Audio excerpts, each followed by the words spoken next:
What's going on, y'all? It's Ray from Solo yugioh, coming at you guys with my Infernoble deck profile that I've been using for the last couple weeks. As y'all know, we got some support for the deck from Duelist Nexus, so I just wanted to show off my build. And let's just get right into the card by card.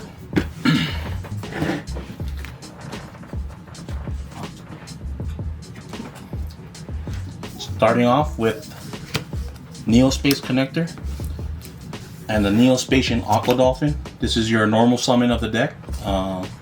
Just having the ability to rip a card out of your opponent's hand, like hand traps, like Ash Blossom, any hand trap that could stop your combo. It's kind of crucial to have. So you have to play this. No ifs, ands, or buts. We also got 3 Infernoble Knight Renaud.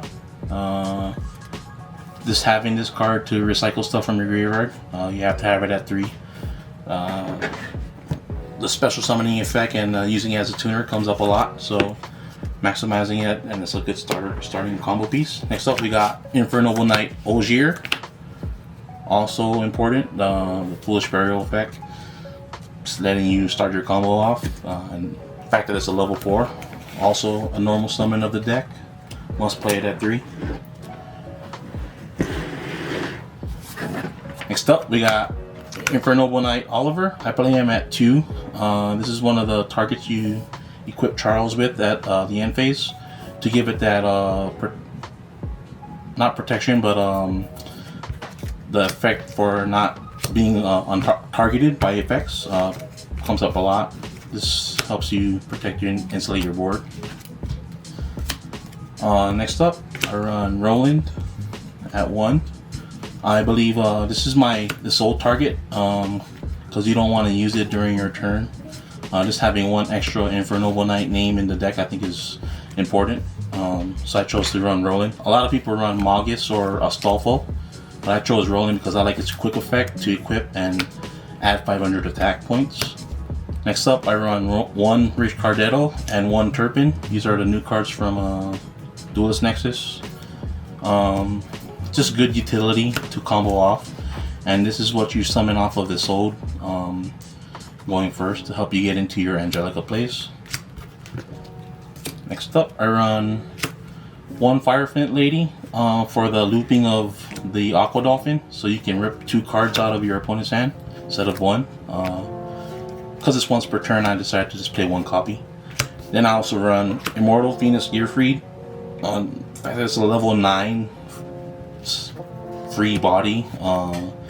Also helps you play around hand traps like Nibiru, so I think it's important to run it at 2. I have plans of trying to play it at 3, but right now through testing I think 2 is fine. Next up, hand traps. I run 3 Drow and Lockbird. It's the only hand trap that I main in this deck. I think it's the most impactful hand trap of this format against a lot of the combo decks. I think you have to run it at 3. So for your starting spells, I run 3 Noble Arms Museum, another card out of Duelist Nexus. This helps you search for your equip spells, and it also has an effect where you can special summon a monster that was used as an equip once if you use the search effect. Real good combo niche piece. Next up, I run Infernoble Arms Joyus and Infernoble Arms Almace. Just utility cards, and it's good to have for one of for Soul. Next up, I run 3 Durandal. You have to run this at 3 because it's a searcher, and this is a consistency card of the deck. And it's also equipped. So I run 1 Divine Sword, Phoenix Blade, and 1 Metal Silver Armor. Shout out to Team Cog.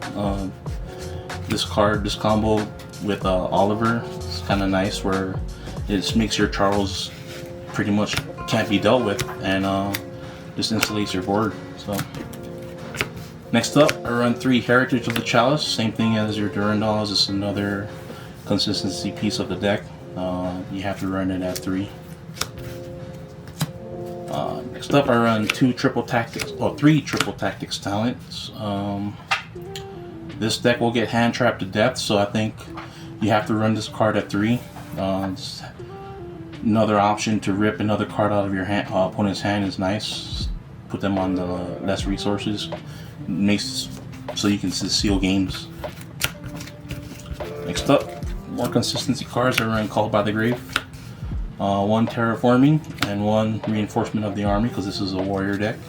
Terraforming, just to search for the field spell, the museum. And Called by the Grave is another protection spell.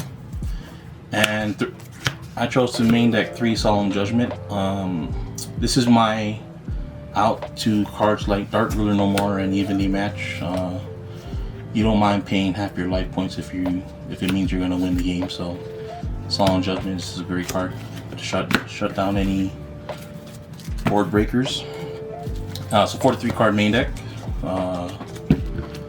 You can cut the judgments if you want to run it at 40, but I decided to give those 3 spots to judgment because I think it'll just help me win games. Next up, with the extra deck, we got 2 is Sold. This is a real crucial part of your combo. This is what eats up a lot of the hand traps when you're playing against decks that can run a lot of hand traps. So I think you have to run it at 2 as well. If the first one gets stopped, you can just always summon the second one and still go on with your combo. Next up, I run 2 Emperor Charles the Great and 2 Angelica, Princess of the Noble Arms. Just crucial cards of the combo. I think you have to run multiples of.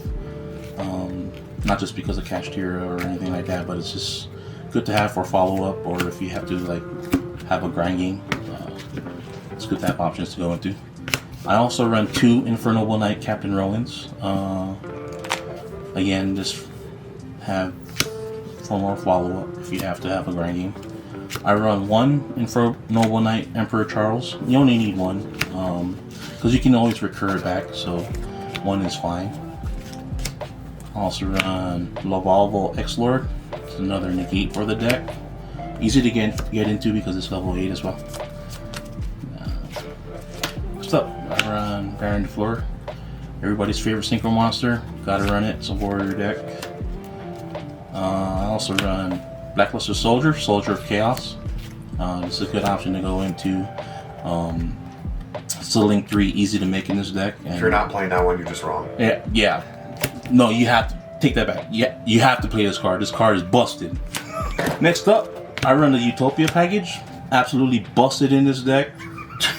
Just having a warrior package, you know, swing for game, boys. Let's go. And then obviously you have to have the Zeus to break problematic boards. Zeus is a great combo piece to have. Next up, my side deck. I decided to play 3 Nibiru. That's my answer to a lot of the combo decks in the format. This must have.